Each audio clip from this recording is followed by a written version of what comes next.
Assalamualaikum warahmatullahi wabarakatuh. We are from the 9 group. Here we will explain Unit 9 with critical reading material.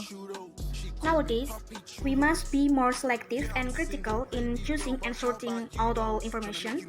There are several aspects that must be considered in reading information, even though information is obtained from the web. In this critical reading, there are 6 focuses that must be considered. The first is evaluating websites. The second is evaluating text. The third is determine the purpose. The fourth is recognizing point of view. The fifth is recognizing bias. And the last is focus on vocabulary. Okay, here I will explain about evaluating website. It is important to remember that anyone can create a website or put information on the website. So when we read some article from website, we need to be especially critical. Like, does the writer identify himself or herself? Does the website belong to an organization? What is the apparent purpose of the website? Is the information based on reliable information? Is this an open source website like Wikipedia or like online encyclopedia? And when you are looking for information about a topic on the web, that you may first have to choose among the many sites listed on Google or another search engine.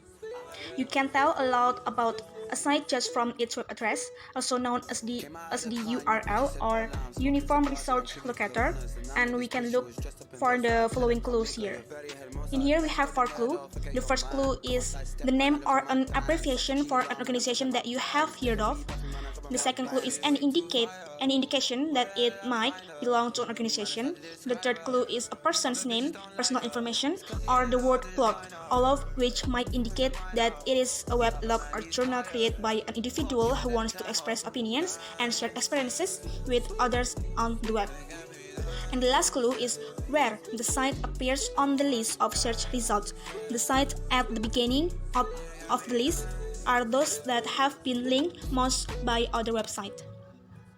So here we come to the example of evaluating websites. We can look here, we have 2 website address and we have 3 questions here. The first question is, which address do you think is for a website belonging to an individual and how can you tell? The second question is, which address do you think is a website belonging to an organization and what kind of organization do you think it is? And the last question is, which website do you think provides reliable information? So we can answer the following question by identifying each of the listed websites here. If we have identified the listed websites, we can know that the website provide reliable information or not. Okay, we come to the next material is evaluating text. In addition to evaluating the source of reading materials, we need to look closely at the text itself. You will read a variety of texts to identify and evaluate different aspects. Here we have 3 aspects, that is purpose, point of view, and possible bias. So, we come to the example of evaluating text. An exercise in evaluating text is that we read several articles and think about the author goals, think about the text is question. It means like we think about the purpose of the text and etc. And from here we can know that the goals or the purpose of evaluating text is that we can identify what the text is talking about. So that's from me. The next presentation will be delivered by the other members of the group. Now, let's continue about determining the purpose. To evaluate a piece of writing, you need to ask not only who wrote it, but also why it was written. The writer's purpose means. The 3 main purposes for writing are: first, to inform. The author presents fact or explains idea to the reader. The second, to persuade. The author uses fact and opinions to argue for or against some idea. And the last, to entertain. The author tries to amuse or interest the reader with humor, suspense, and stories. piece of writing can often fulfill more than one purpose. It can, in fact, be informative, persuasive, and entertaining all at once. However, the writer usually has one primary purpose in writing it. How can you tell what the writer's purpose?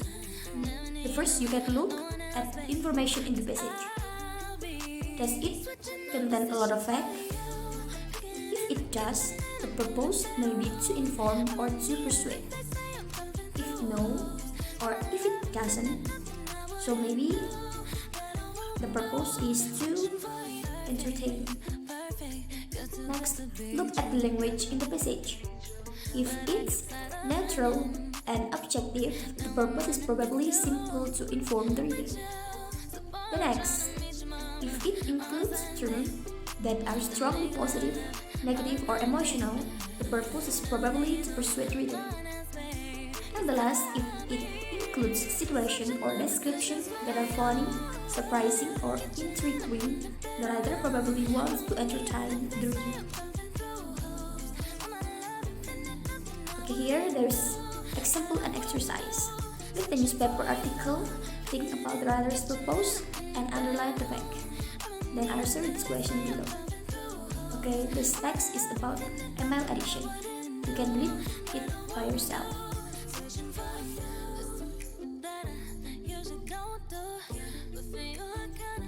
Okay, let's come to the question. The first, what is the writer's main purpose?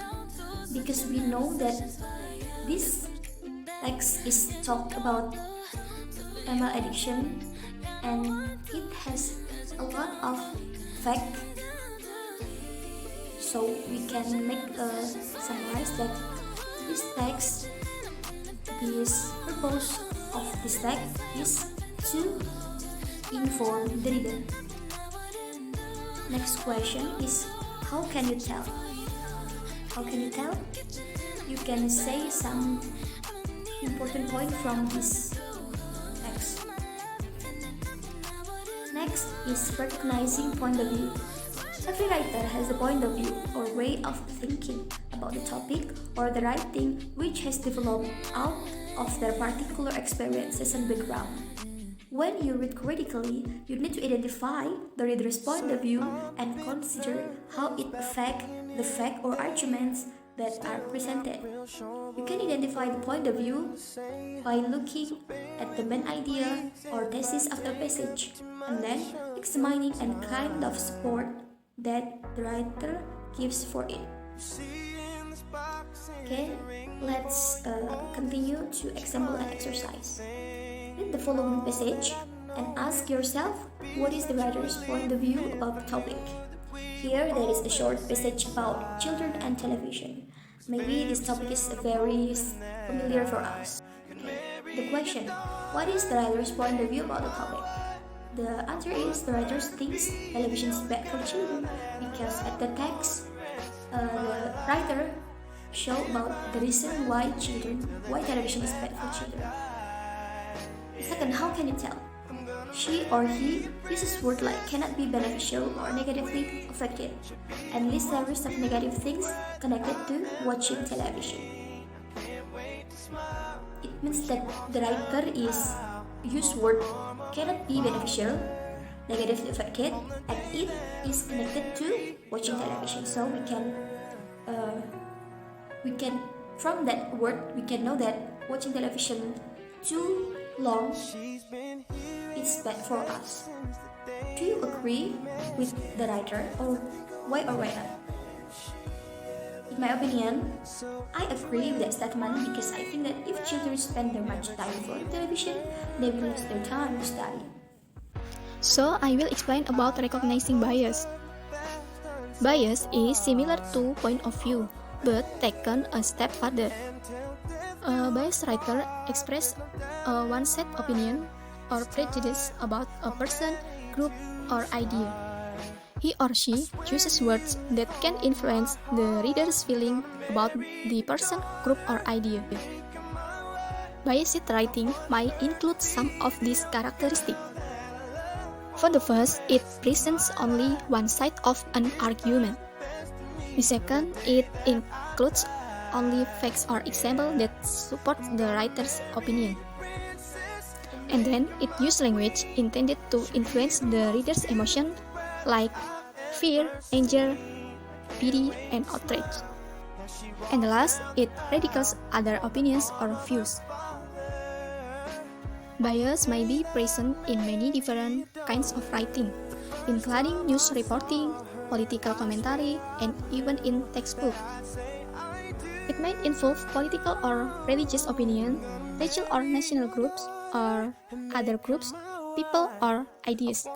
It is important to recognize bias in writing so that you, the reader, can make a fair judgment about the validity of the writer's ideas. And the example like this. And the question, is the writer biased or neutral? So the answer is, the writer is biased because in the text he presents the facts in the lecture that supports the writer's opinion. And the second question, if the writer is biased, is the bias in favor of the topic or against it? The answer is, the writer is the bias in against because the text presents other opinions or views and fear. Okay, next, I would like to present about focus on vocabulary. First, I will explain about vocabulary in context question. These are usually quick, easy point on the SAT or Keystone exam. Here you are asked what the word on the passage most nearly means. Then, read the 5 lines before and after the line with the vocabulary word in order to understand its context. For the last, read the line with vocabulary word again, but replace the word with the one of your own without looking at the answers. For the example, exercise 10. Then circle the best meaning or synonym for the underlined word as it is used in the sentence.